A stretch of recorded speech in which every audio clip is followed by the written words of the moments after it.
Welcome to Fluent Phonics.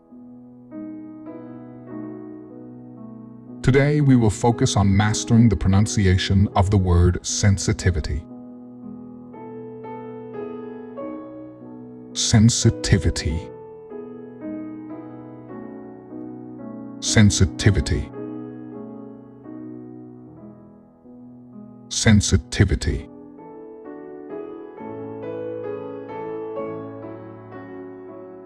Here's an example of how one might use it in a sentence. He showed great sensitivity towards his friend's feelings when giving constructive criticism.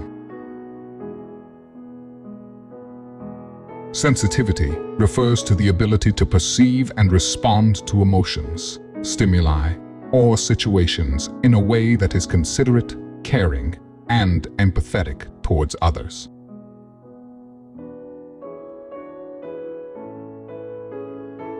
Thank you for your time.